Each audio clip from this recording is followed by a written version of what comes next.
Estão ao vivo. Boa noite. Fala, galera do Botando Pilha. Boa noite para cada um e cada um de vocês. Como sempre, a gente começa aqui nosso ao vivo, perguntando para todas e todas como é que está a qualidade do áudio, como é que está a qualidade do vídeo, para que nós possamos dar sequência aí nessa live e nos assuntos aos quais nós nos propomos, e hoje contando com a excelente e tendo a honra, né, de contar com a participação do nosso querido deputado Paulo Pimenta. Estou vendo que o pessoal está chegando. Paulo, que tem toda uma história de luta, que tem se destacado aí, né, tem toda uma vida de militância em defesa da classe trabalhadora e cada vez mais se agigantou, principalmente durante o processo do golpe contra não só a presidenta Dilma, contra o Partido dos Trabalhadores, mas, acima de tudo, contra a democracia. O pessoal está chegando, Pimenta? Boa noite, Pimenta. Como é que está aí? Boa noite, Pilha. Boa noite, queridos amigos e amigas. Pilha, tu tá na página do Botando Pilha no Face, é isso? Sim, estamos na página Botando Pilha. A nossa página Botando Pilha, no Facebook. Ah, já achei aqui. Vou compartilhar aqui também. E, em primeiro lugar, é um prazer, Pilha, estar aqui contigo, né? Fazia tempo que a gente não se encontrava aqui nesse mundo virtual, mas eu estou sempre acompanhando aí as tuas coisas, estou acompanhando as coisas que tu tem feito, tu sempre camarada alegre, aguerrido, né? Parceiro, e eu fico muito feliz em poder estar aqui junto contigo, e a gente poder bater um papo aí com tantos amigos, tantas amigas aí que te acompanham, que certamente, né, estão felizes em poder ver a gente junto aqui, Pilha. Tudo bem contigo, Pilha? Saúde? Tudo na paz? Estamos aqui, né? Na clausura, não tem, trabalhando, home office, né? Tá fazendo quarentena, Pilha? Tá te cuidando? Estou fazendo, tô com o meu filho aqui, porque, no caso, a mãe dele tem que trabalhar, minha ex-companheira, minha amiga, mas ela não pode ficar isolada. Eu tenho a possibilidade de fazer o home office, então, justamente por conta, né, justamente para valorizar quem não pode ficar de quarentena e para, inclusive, fazer o que é correto, né? Tô eu e o guri aqui já há mais de um mês aqui na casa e fazendo nosso ativismo digital, nosso ativismo virtual, nossos trabalhos que nós temos para fazer e acompanhando aí as notícias, acompanhando inclusive a tua atuação, a atuação da bancada do Partido dos Trabalhadores, né, acompanhando as notícias, sempre não vou dizer para ti que a gente não fica preocupado com tudo que está acontecendo aí no meio desse negacionismo, dessa falta de governo que o mundo inteiro enfrentando o coronavírus, e aqui a gente tem que enfrentar o coronavírus e o bolsovírus, né, Pimenta? Exatamente, porque a gente está vivendo uma situação absolutamente inusitada, né? Enquanto o mundo inteiro, né, Pilha? O mundo inteiro faz um esforço extraordinário para conseguir encontrar um caminho para enfrentar essa pandemia. E tu vai ver aí que tem partidos, governos das mais diferentes matizes, né? Tu vai ver o primeiro-ministro da Inglaterra, um cara altamente conservador, tu vai ver na Alemanha, todos partem de um pressuposto. O mundo está diante de um fato novo, né? Nós estamos diante de uma doença que as pessoas não conhecem. Se alguém quiser ir num livro, por exemplo, achar, nenhum médico estudou essa doença na faculdade, né? Quer dizer, se alguém quiser ler, eu quero ler uma literatura, não tem literatura. Eu quero ler estudos, pesquisas que foram feitas sobre a doença. Não existe. Então, o mundo está enfrentando uma doença ao mesmo tempo que ele está descobrindo a doença. E, portanto, tudo que existe até agora são hipóteses. E o mundo inteiro parte do pressuposto, olha, isso é uma coisa gravíssima, isso é uma pandemia, e nós temos que nos preparar para enfrentá-la. Aí o que tu vê de outra ponta? Tu vê na outra ponta um Bolsonaro insistindo numa tese doida de que se trata de uma gripezinha, resfriadinho, que o brasileiro é muito forte, que o brasileiro cai no esgoto e sai mais forte. É uma coisa. Então ele transformou a doença numa ferramenta de disputa política. Ele sabe que a pandemia, como qualquer tragédia no mundo, vai ter um conjunto de efeitos colaterais para a economia, para a saúde. Então ele pensa, bom, eu vou tentar me descolar do resultado. Eu vou tentar me resolver. Eu sou o presidente da República, mas eu quero que o povo saiba que eu não tenho nada a ver com o que vai acontecer. Né? Então ele aposta de maneira perversa. Então é um jogo muito pesado, filho. Porque se baixa a curva, ele vai dizer, tá aí, ó, eu disse que não era grave. Né? Se aumenta a curva, ele vai dizer, pô, eu falei que não adiantava fazer a quarentena, que a doença ia crescer igual. Então é uma coisa perversa, eu acho que é uma coisa criminosa o que o Bolsonaro e os filhos estão fazendo para o Brasil. E, infelizmente, Pilha, isso vai custar muito caro, muitas vidas serão perdidas por conta da irracionalidade do que esse cara está fazendo conosco. Pimenta, tem uma peculiaridade. O que tu acha? Lá em Manaus, o meu irmão trabalhou muito tempo. Tá? Meu irmão é do Ministério do Meio Ambiente e é demais. E ele foi o primeiro a me atentar. Ele falou, cara, tu vai ver o que vai acontecer lá em Manaus. E lá em Manaus tem uma peculiaridade, né? O povo acreditou bastante nas mentiras e o Bolsonaro teve uma altíssima votação, né? E agora entra em colapso com aquelas cenas dantescas que a gente viu ontem de pessoas, caixões sendo enterrados em vala comuns, e o Arthur Virgílio Neto, prefeito, chorando, reclamando. Mas não sei se tu te lembra, Pimenta, que o Arthur Virgílio foi o relator do projeto que acabou com a CPMF retirando 40 bilhões da saúde durante o governo Lula, Pimenta? Pilha, eu fui deputado com ele, né? Eu fui deputado com ele, ele era um cara extremamente contra nós, né? Sempre foi um cara que bateu muito no Lula, na Dilma, no PT, um cara que apoiou todas as medidas que tinham por objetivo reduzir o tamanho do Estado, tirar dinheiro da saúde. Agora, Pilha, veja bem, coincidentemente, hoje eu fiz uma live com o José Ricardo, nosso deputado federal do Amazonas, né? Eu comecei a ler as notícias do Amazonas e realmente aquelas imagens correram o mundo hoje, né? E aí tem uma série de coisas. Primeiro, no Brasil, a distribuição de leitos de UTI é extremamente desequilibrada. Nós temos um determinado percentual no Sudeste, que é o que mais tem. Depois nós temos Sul, nós temos Nordeste, e aonde menos tem leito de UTI é no Norte. Segundo, de fato, no primeiro momento, a população acreditou na conversa do Bolsonaro. Acreditou muito. São comunidades distantes, tem 2 focos grandes, um deles lá naquela região de Tabatinga, onde é a divisa com o Peru e com a Colômbia e Letícia, que eles chamam de Alto Solimões, e o outro foco é Manaus.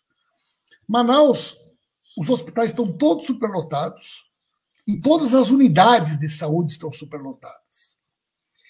E o que aconteceu em Manaus, Pilha? Em média, eles têm lá 25 óbitos por dia na cidade. Quando deu aquela crise da H1N1, foi a 35 óbitos por dia. Foi uma crise. Desde domingo, tem dado mais de 100 mortes por dia. Ontem foram 123. 36 pessoas morreram em casa. Sabe qual é o problema? Só 8 tinham diagnóstico de coronavírus. Ou seja, das 123, vamos considerar o seguinte, a média é 25. Então, dos 123, 100 estão fora da média. Destes 100, só 9 tinham diagnóstico. Por quê? porque não foi feito o teste. Então, na realidade, os números que a gente enxerga sobre Manaus, do número de pessoas infectadas e de mortes que ocorreram, são totalmente verídicos, Pilha. Vou repetir. Das 100 pessoas que foram enterradas ontem com suspeitas de coronavírus no cemitério de Manaus, só 9 tinham teste positivo. As outras, agora vai ser feito o teste, depois que a pessoa morreu. Então, só daqui a 10 dias, 15 dias, nós vamos saber como é que era a situação de Manaus no dia 22 de abril. Então, isso é uma subnotificação criminosa, perversa. O governo não tem interesse que a gente saiba a extensão da doença, o tamanho da doença. E olha, Manaus é a ponta do iceberg, né? Nós temos aí a situação do Ceará, delicadíssima, Pernambuco, Amapá, está muito grave, São Paulo, Rio de Janeiro, e o DF, né, Pina, que é o maior percentual de pessoas contaminadas para cada grupo de 100 mil habitantes no Brasil, o percentual mais alto é no DF, e a primeira leva de infectados é tudo plano piloto, né? Ainda não chegou, né, no entorno de Brasília, porque a hora que chegar no entorno de Brasília vai se alterar sensivelmente esses números que têm sido divulgados, Pina. Pois é, Pimenta, me chamou a atenção, hoje na coletiva aqui, era para ser a coletiva do ministro da Saúde, mas o que a gente viu foi uma coletiva do Braga Neto, do ministro do Turismo, que é acusado de pegar o dinheiro para usar laranja pelo PSL em Minas Gerais, o outro general que foi para cima da imprensa, dizendo que a imprensa tem que mostrar outra realidade do que estão mostrando, e aí me chamou a atenção o Ibanez, que é o governador daqui de Brasília, que, verdade seja dita, foi um dos primeiros governadores a editar um decreto fechando o comércio, e agora, justamente na época do pico, curiosamente o Ibanez vem com a ideia, já anunciou que a partir do dia 3 de maio vai flexibilizar o decreto para o comércio, e ainda acertou com o Bolsonaro uma abertura das escolas militares, questão que, inclusive, o próprio Simpro, o Sindicato dos Professores daqui, já se colocou contra. O que pode estar por trás disso aí? Qual é a tua análise, tu, como uma pessoa que é daqui, que é deputado pelo Rio Grande do Sul, mas que, né, vive bastante aqui em Brasília? Maravilha, olha só, o Ibanez eu não conheço muito o Ibanez, né? Agora, o que eu observo? De fato, no primeiro momento, ele foi um dos caras mais corretos da história. Ele foi um dos primeiros a tomar as medidas, né? Eu acho que no primeiro momento, inclusive, funcionou muito em Brasília, né? Ele foi ágil, ele foi corajoso. Aí, no domingo, quando deu aquela história do Bolsonaro, e 20 governadores assinaram um manifesto em defesa da democracia, em defesa do Congresso, e ele não assinou, eu vi que estava alguma coisa errada, né? Brasília, basicamente, ela depende das verbas federais, ela depende dos recursos federais, né? A arrecadação de Brasília, para o pessoal que está nos acompanhando, que não é de Brasília, que entender. Brasília não tem, todas as cidades do entorno de Brasília, que ficam no Distrito Federal, elas não têm prefeito, elas não têm vereadores. O Ibanez é, ao mesmo tempo, um governador, e é ele que escolhe um subprefeito para cada cidade, como se fosse um prefeito. É como se ele escolhesse todos os prefeitos. E não tem vereadores. A Câmara Distrital é, ao mesmo tempo, uma Assembleia Legislativa e uma Câmara de Vereadores. Os funcionários do DF, quase todos, têm as suas carreiras equiparadas aos funcionários federais. Então, o DF depende, fundamentalmente, do governo federal, né? Agora, qual é o problema, Pilha? O problema é o seguinte. Hoje é dia 22. Né? O Ibanez fez um anúncio para o dia 2, correto? 2 ou 4? 2. 3. Não era nem 2 nem 4. É impossível que ele possa hoje afirmar como é que será a situação do DF no dia 3. Né? Eu vi que os Estados Unidos, o Trump quer apresentar um plano de abertura. Como é que funciona? Tu tem 14 dias, daí tu faz uma análise, depois tu tem a segunda etapa mais 14, a terceira etapa mais 14. São 42 dias de transição. Porque a cada 40, 14 dias é um ciclo do vírus, na possibilidade de contaminação. Então, qualquer anúncio que seja feito no Brasil, olha, no dia tal eu vou fazer tal coisa, eu não tenho nenhuma dúvida que é um chute. Porque tudo dependerá de qual será a evolução da doença. Na Espanha, Pilha, o dia 8 de março, as ruas de Madrid estavam lotadas.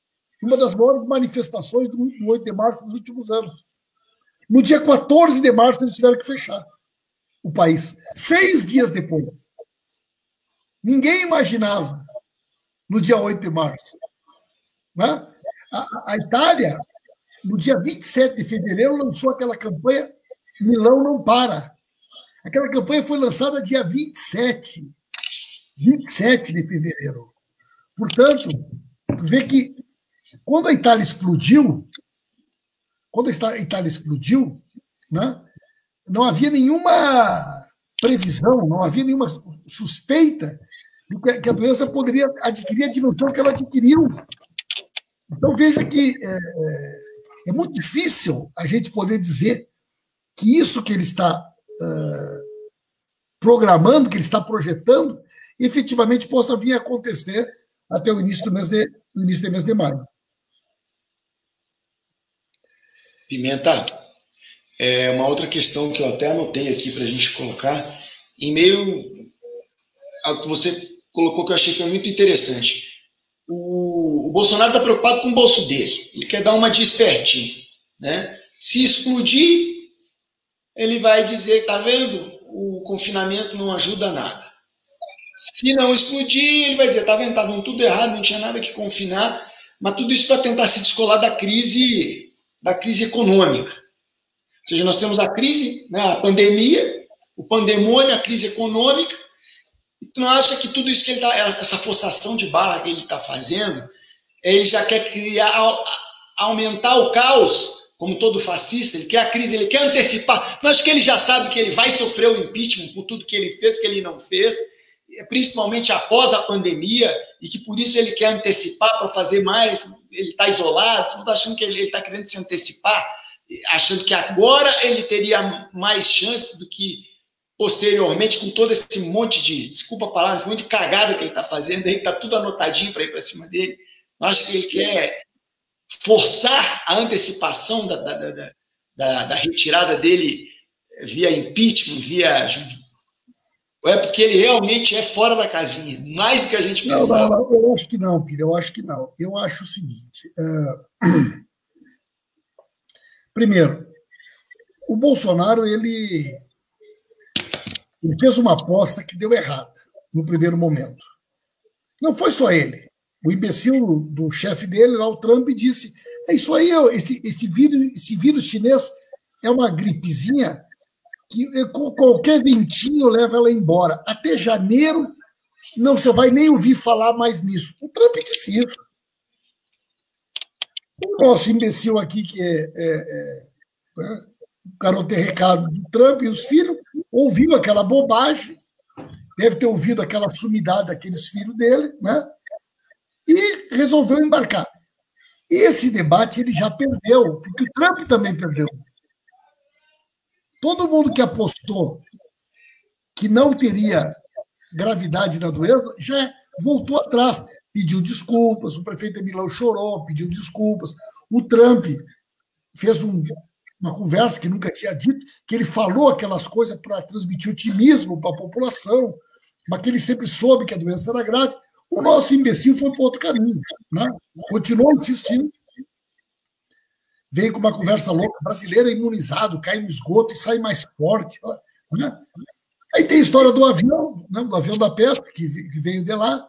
Possivelmente ele tenha sido contaminado, tenha ficado imunizado, por isso que ele anda por aí. Tu vê que a dona Michele nunca mais foi vista. Né? Os filhos não andam caminhando por aí. Por que a dona Michele não anda caminhando e ele anda caminhando por aí? Né? Eu acho que ele pegou a doença.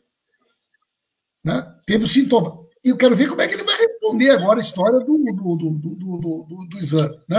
Se tivesse dado negativo, ele já tinha esfregado na nossa cara. Todo mundo fez isso, o Trump fez isso, o Dória fez isso, o cara tem um exame negativo, o cara vai ali e mostra na hora. Né?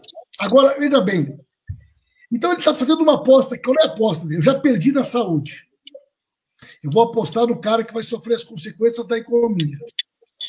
Então ele está falando, né, para o cara que é informal, o cara que é diarista, para o cara que tem um pequeno negócio, para o cara que está chegando no final do mês não sabe o que vai fazer, e ao mesmo tempo ele dificulta que o dinheiro chegue na pessoa. Então ele diz, olha, vocês não vão aguentar, mas ele que tem o dinheiro na mão, ele que tem a chave do caixa. Né? E ele vai testando, pilha. O Bolsonaro é uma figura perversa, ele testa e ele recua. Só que ele recua, ele avança 2 casas e volta uma. Né? Então ontem a gente teve reunião com o Lula de manhã. Toda manhã. O Lula falou isso, olha, no domingo, ele ocupou todas as redes que pedia, tomou conta da imprensa do país, disse tudo o que ele queria dizer, todo mundo ouviu o que ele queria dizer. Ele falou para a base dele, aí ele chega segunda de manhã e diz, não, eu sou um democrata, eu sou defensor da democracia, eu nunca defenderia nada contra o STF, contra o Congresso, então o cara é ladino, não sei se usa essa expressão aqui em Brasília, ladino, tu entendeu? Que é um cara perverso, entendeu? É um cara dissimulado. E ele vai testando as instituições. Eu tenho a impressão, Pilha, que esse inquérito do STF tem 3 coisas aqui. Ó. Primeiro, CPI das fake news. Certo? Segundo, o inquérito do STF. Esse inquérito aí, por mais que o Aras esse não quisesse, ele ficou sem ter o que fazer. O que disse hoje o Alexandre de Moraes? Tem pelo menos 3 deputados já identificados por terem participado do financiamento e da organização dos atos que vão contra a Constituição. Bom, Pilha, a partir do momento que esse negócio apareceu, segunda questão que nós temos que fazer, abre o Conselho de Ética. Se o cara cometeu um crime, nós temos que ir para cima. Então, tu vê o seguinte, ele tem a CPI das fake news, ele tem um inquérito que vai chegar nele, e nós temos que fazer o seguinte, parlamentar que desrespeitou a Constituição e está sendo processado pelo STF, quebrou decoro. Então nós temos que caçar esses caras. Então nós temos que criar um ambiente de constrangimento para mostrar para os fascistas que eles podem muito, mas eles não podem tudo. Né? Eles podem muito, mas eles não podem tudo. Né? E nós... Pilha. Eles acharam, quantas vezes eles acharam que tinham nos derrotado? Quando tiraram a Dilma, quando perseguiram o Lula, tudo que eles fizeram para nós. E o nosso pessoal hoje está de cabeça erguida. Por quê? Porque cadê? O que todo mundo diz? Pô, mas se o Brasil não tivesse um sistema de saúde pública, nós estava, né, defendendo o SUS. Ah, mas nós precisamos ter uma política de renda mínima, de renda básica. Pô, a vida inteira nós defendemos isso. Ah, mas o Estado agora tem que socorrer os micros, os pequenos, os médios. Mas esse discurso é o discurso do PT. Ah, mas faltou dinheiro para a saúde, como é que foram tirar o dinheiro? Quantas vezes nós denunciamos isso? Ah, mas se não tivesse acabado com a CPMF, que o dinheiro da CPMF ia ser toda a saúde, a nossa condição era muito melhor. Descobriram isso agora? Então, nós vamos ganhando apoio na sociedade, porque as pessoas vão percebendo essa perversidade. E outra coisa, Pilha, quando ele fala essas bobagens dele, vai lá puxar o saco do Trump, ofende jornalista, é covarde com as mulheres, coisa que a gente sempre soube, né? As pessoas não acham que isso aí tem a ver com o dia a dia delas. Vai entregar a base de Alcântara para os americanos, vai não sei o que lá. Agora, meu chapa, quando alguém da tua família, quando o número deixa de ser uma estatística e passa a ser alguém que tu conhece, a tua percepção muda totalmente. Eu não sei se tu viu, Pira, o vereador de Belém, cabo não sei das quantas, parece que cabo Sabino, cabo não sei o quê. Talvez alguém que está ouvindo aí possa ver. O cara, início de março, o cara publicando, o Bolsonaro disse, é uma gripezinha, uma resfriadinha, pá, o cara pegou a doença. Foi parar no hospital, foi parar na UTI, entubaram o cara. O cara saiu da UTI e postou. Gente, eu, como vocês, fui enganado pelo Bolsonaro, quero que vocês me desculpem. Não era uma gripezinha, não era um resfriadinho. Graças a Deus eu sobrevivi. Se eu tivesse acreditado no Bolsonaro, tinha morrido e matado todo mundo na minha volta. É isso, Pilha. A hora que a doença bate na porta do cara, muda completamente a percepção. Essa é a verdade. Eu vi. Não tem jeito, a internet ela não tem trava, né? Eu vi ontem um depoimento de um senhor parando o trânsito, se não me engano, em Alagoas, né? Tinha acabado de enterrar o irmão com 40 anos, sem comorbidade, que do nada ele pegou e quatro dias o cara faleceu. Desespero das pessoas em ver que ontem um médico tomou cloroquina infartou. Hoje o cara morreu. Morreu. O cara era médico, estava com suspeita de coronavírus, com sintomas leves, 55 anos, foi para casa, se automedicou, cloroquina com a tal da azitromicina, tomou os dois, deu uma arritmia cardíaca, o cara morreu. Sabe aquele jornalista do DCM que morreu? Sim. Uhum. Ele estava com sintoma de coronavírus, o teste deu negativo, mesmo assim, o médico receitou para ele o coquetel, o cara teve um infarto e morreu. E o teste foi negativo, ele não tinha coronavírus. E mesmo assim, receitaram para ele, porque ele estava com sintomas leves. Quer dizer, isso é assassinato, Pino. Isso é assassinato. Eu vi uma entrevista do Dr. Calil, e aí ele falou que ele admitiu que ele tomou cloroquina, mas ele falou, olha, mas quem me salvou não foi a cloroquina, foi o pessoal. E aí o Bolsonaro foi fazer todo aquele AUE, e eles seguem, né, negando. Bilha, uma coisa, veja bem, ninguém sabe. Pode ser até que em alguns casos faça bem, mas ninguém sabe. Sabe que o Marcos Pontes, o astronauta, queria receitar Ivomec, né? Ivomec. Remédio para verme de bicho. Que tu compra em casa veterinária. Veterinária. Lá no Rio Grande do Sul, Ivomec é um remédio muito comum, né? A injeção do Ivomec para derrubar carrapato, entendeu? É de vermífugo. Agora, qual é o problema? Uma coisa é tu estar lá na UTI, o cara medindo o teu coração, medindo a pulsação, não sei o que, para o médico ver qual é a reação do organismo. O cara sozinho em casa. O Bolsonaro disse que mandou fazer 2 milhões de comprimidos de cloroquina, e mandou os laboratórios do Exército fazer 2 milhões de comprimidos. Quer dizer, as pessoas vão comprar na farmácia e vão... meu filho está com sintoma, vou dar 2 comprimidos de cloroquina para ele. Vou não sei o que elas... Só se todo mundo enlouqueceu, viu, Pilha? Só se todo mundo enlouqueceu. Pimenta, e diante de todo esse circo do absurdo, é um circo do absurdo. Lá no fim de semana, o Bolsonaro, tu joga para cima, tu pode escolher carta, né? Ele furou o isolamento social, pegou na mão de pessoa, defendeu o AI-5, defendeu, né, toda aquela bandalheira, foi contra as instituições, e as pessoas ficam perguntando o que falta, né? Da onde que vai vir? Algumas pessoas perguntando, além do impeachment, se teria outro dispositivo legal, no meio parlamentar, ele se colocando como, né, falou, a Constituição sou eu, né, quase que como um Luís XIV lá do absolutismo, né, como é que está o clima no Poder Legislativo e, na tua análise, o que falta para que o próprio Mourão falando, não, está tudo sob controle, ele mesmo fala sob controle, mas não sei de quem, né? Talvez a base dele rachando, ruindo. Ontem eu vi o Kim Kataguiri dizendo que o Eduardo Bolsonaro mamava, era um campeonato de quem mama mais, o movimento Boquinha Livre com a família, né? A Joyce entregando todo mundo, eles estão se cagando a pau, né? E cagada atrás de cagada, visível que abusaram do poder econômico nessas eleições, visível que usam da maneira mais suja de fake news para enganar o povo, e agora explicitamente cometendo crimes, não só de lesa pátria, entregando o país para os gringos, mas crime contra a humanidade, num momento de pandemia em que o mundo inteiro fala que é para ficar em casa, só o Bolsonaro mais 3 ditadores, o mundo inteiro está errado, só eles estão certos, né? Então, o pessoal se pergunta, mas cara, o que falta? Vão esperar morrer mais gente?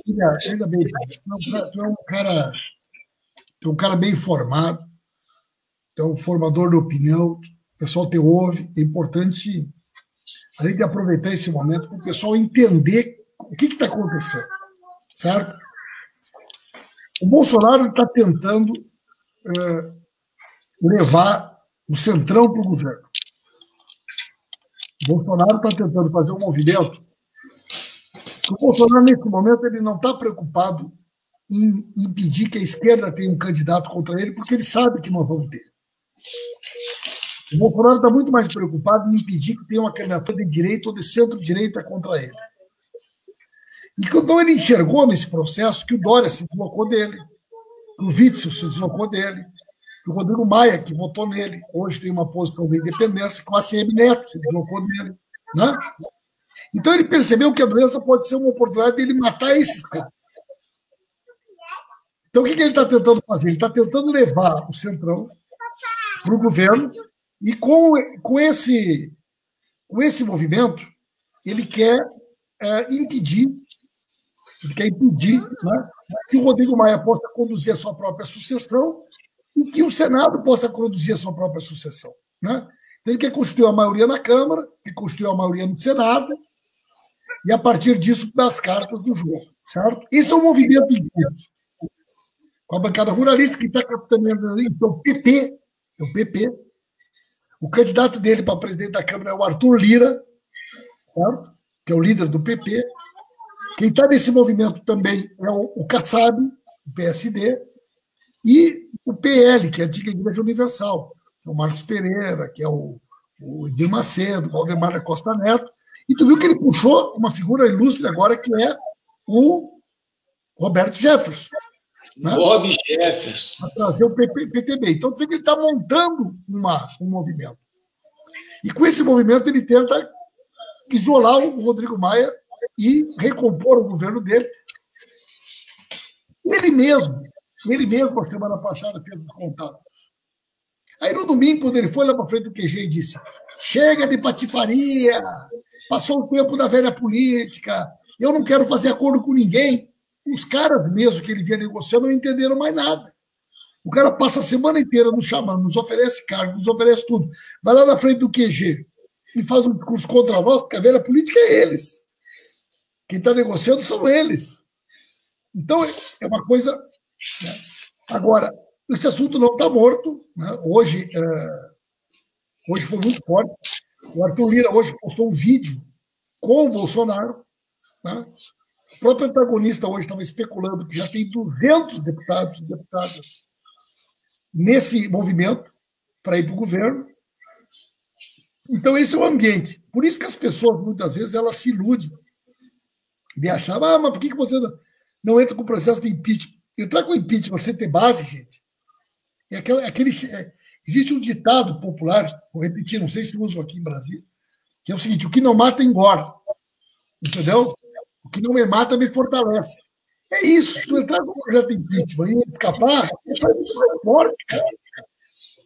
Quer dizer, isso é uma bala de prata. Tem que entrar com o processo de impeachment se tiver base social, se tiver mobilização. Por isso que tem que crescer o movimento fora Bolsonaro.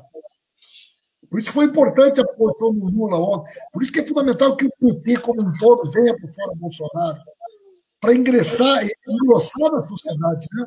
O caldo dessa luta, né? Que nós estamos construindo. Ou seja, passito a passito. Resumindo, tem que engrossar o caldo, não tenho certeza de que ainda tem um número suficiente para o processo. Né? Além do impeachment, o pessoal perguntou aqui, eu quero dar boa noite aqui para a Nara Jucá, para Maria José Medeiros, o pessoal que está nos acompanhando aqui, a Alice Garcês, né? O pessoal que sempre nos acompanha, e, enfim, depois eu falo com muita calma aí com vocês, mas é que o assunto é muito sério, a gente já fez várias lives de maneira mais descontraída, né, Pimenta? Mas o momento hoje é de crise econômica, crise política, crise sanitária, né? Então a gente está tendo uma pegada mais séria, né? E como se não bastasse tudo isso, Pimenta, a gente vê, já estão aí com 30, só para finalizar, 34 minutos de live, nós temos aí mais um avanço do judiciário contra a esquerda, que é, a ação do Félix Fischer, colocando em pauta. Explica para o pessoal o que é esse possível julgamento do caso Triplex no STJ e o que está errado e o que pode estar por trás disso aí. Na realidade, aí, hoje teve 2 golpes contra o Lula. 2 golpes contra o Lula. Inacreditável. Isso eu vou falar sobre isso amanhã, Pira. O que aconteceu? O Lula ontem, pela primeira vez, falou abertamente a favor do Fora Bolsonaro.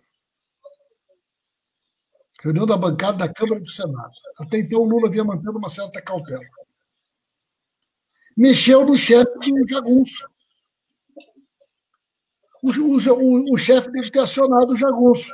Né? Ô, Moro, veio para o governo de graça, meu. Aciona a Conexão Curitiba, aciona o teu cara. Inacreditável. Cara.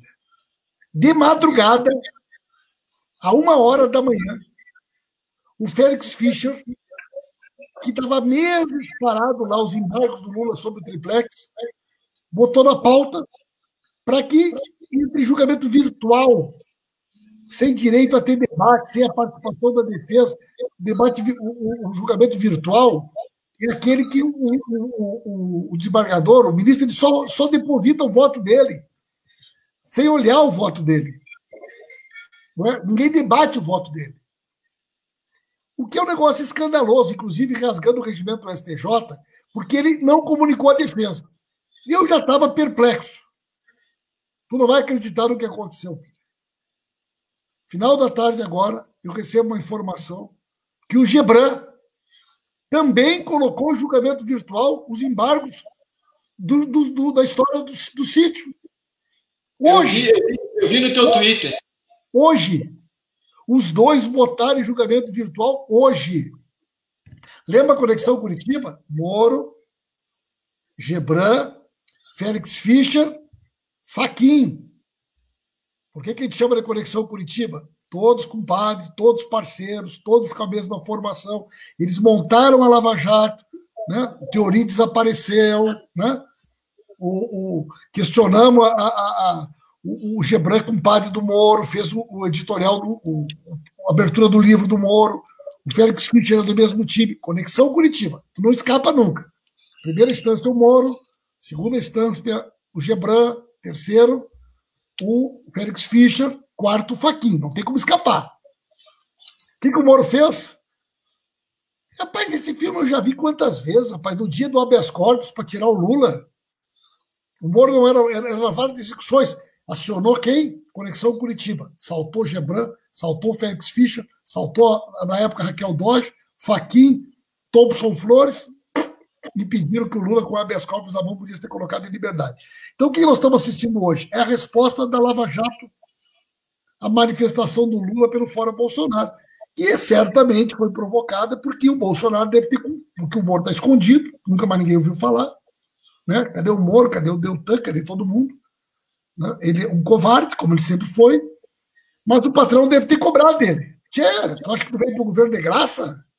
Está na hora de mostrar serviço, meu irmão. Vai lá, vai fazer maldade. É para isso que tu veio. E eles acionou os perdigueiros dele para saírem atrás do Lula fazendo maldade hoje durante o dia. Foi isso que aconteceu.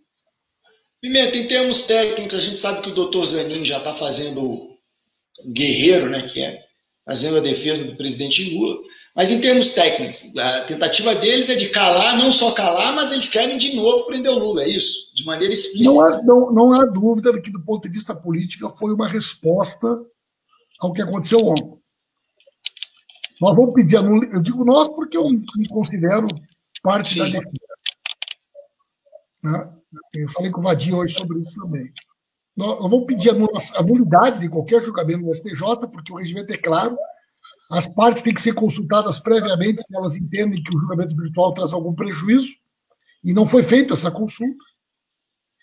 E no TRF4, as informações são de agora, já no final da tarde, início da noite, né? Então amanhã eu vou poder ter uma opinião mais consolidada, mas, vi, cara, processo que toma meses, em plena pandemia, na época para julgar, TRF4, fez questão de fazer transmissão ao vivo, coisa que nunca tinha acontecido. O STJ fez sessão ao vivo. Aceleraram o processo, né? Botaram um processo no Lula. Tudo por televisão, transmitindo ao vivo, Globo News transmitia ao vivo. Agora, quando é para julgar o embargo do recurso da defesa do Lula, que questiona vários pontos da sentença, nem sessão vai ter, filho.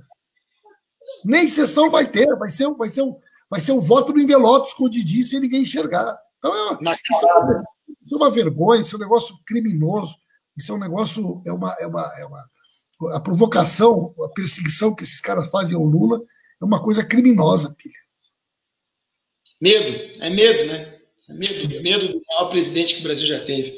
Pimenta, não tenho palavras aí para te agradecer, espero que o pessoal que está nos acompanhando aí, Tonico Pereira, Anderson Cardoso, Cacau Glória, quero agradecer a tua disposição. Aí, Cacau Glória é presidenta do PT de Sete Lagoas, Minas Gerais.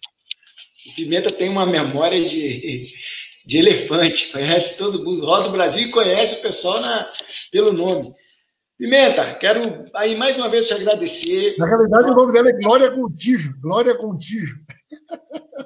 Olha lá, Pimenta, não só tem nome e sobrenome, isso é um gigante. Pimenta, primeiro agradecer aí, sei da como que tu é corrido aí, quantidade de atividade que tu participa, eu imagino, mesmo dentro da quarentena, tu tá a milhão aí, não sai do Pimenta. Tudo que eu faço, tu vai cansar só de ouvir.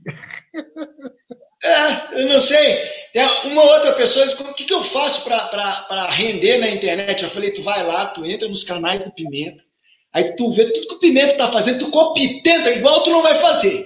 Mas se tu fizer 20% do que o Pimenta faz, as tuas redes vão ser boas, porque o cara não para e tem a manha de comunicar com o pessoal, de trazer aí no filter. Isso eu faço questão aqui de dar esse testemunho pro pessoal. Falei, Pimenta, em off, isso eu achei que dá para contar. Pimenta, quer que a gente faça um briefing? O que dá para falar, o que não dá para falar? Pimenta só também, pilha, pode perguntar o que tu quiser, aqui não tem filtro, aqui é transparência total. Então esse é o nosso querido Paulo Pimenta. Mais uma vez, obrigado a todos. E tu não fez nenhuma live cantando, agora que a moda é live com música, não fez nenhuma live com música aí na quarentena? Eu fiz logo que começou, tinha umas amigas minhas aí, a Mari do canal Púrpura lá de São Paulo, o pessoal que já estava confinado desde o começo, inclusive eu quero agradecer, a Mari foi uma das primeiras a acender o sinal vermelho. Ela disse, olha, vocês não sabem o que é, porque a Mari fez ela rodou o mundo gravando um documentário sobre curas alternativas para o câncer, e com isso ela fez muitos amigos, né, na Europa, Itália, Espanha, Nova Zelândia, Estados Unidos, França, Escandinávia, e ela falou, olha, você pilha, vai para a quarentena, cumpre aí o decreto que o cara falou aí, porque esse negócio mata e está matando horrores. Antes de começar a aparecer as cenas dantescas lá da Itália, né, e tudo aquilo, e aí o pessoal já estava meio baixo astral, eu falei, não, pera aí que eu vou entrar ao vivo e vou tocar umas músicas para ti aí. Aí eu andei tocando no Instagram, andei tocando aí no Facebook, mas aí começou, né, o pessoal, aí não dá para disputar com sertanejo, com samba, ontem teve Nando Reis, agora tá tendo o Bon Jovi, amanhã vai ter o Nat Roots aqui de Brasília e tal, né? Aí uma madrugada dessa a gente faz um som aí, eu te mando o link aí. Me manda um link aí. Essa questão de música aí que eu vou falar, essa eu vou tocar pro meu amigo Paulo Pimenta. Vamos fazer uma, pilha, com... Umas tu toca e outras nós botamos no computador. Vamos fazer um boteco do Pimenta e do Pilha, a gente combina aqui, a gente divide aqui, eu toco daqui, daí quando eu paro para tocar, para tomar uma, tu bota, tu é o violeiro Pilha e o DJ Pimenta. A gente faz uma... Vamos combinar, Pilha, vamos combinar fazer uma noite aí de final de semana. Eu tô nesse fim de semana já, se tu quiser, só me dá. Pimenta, me dá a hora que a gente organiza tudo aqui, ó. Aqui a minha sala, ela virou escritório, virou estúdio, né? A guitarra está aqui à esquerda, o microfone está aqui à direita. A gente está marcado para esse fim de semana. Só me diz aí o dia e a hora que a gente prepara tudo aqui. Tá combinado. A gente combina depois fora do ar aí, Pilha, tá bom? Feito. Sem palavras para te agradecer, Pimenta. Obrigado. Muito obrigado por tudo que você e a bancada do PT fazem pelo povo brasileiro, né? Deixar bem claro que se hoje O povo tem o direito de reclamar os R$ 600 que o Bolsonaro está fazendo questão de atrasar o pagamento. Foi porque a bancada de esquerda, a bancada da oposição e o PT brigaram porque eles queriam dar, era só R$ 200, né? E uma série de outras conquistas aí do povo trabalhador, que é tu e as companheiras e companheiros aí do PT e da esquerda que têm lutado aí pelo povo. Obrigado aí e até a próxima aí, viu, Pimenta? Boa noite, Pilha. Um abração, irmão. Valeu. Valeu, a gente segue aqui sempre botando pilha. E, galera, fique em casa. Valeu, Pimenta.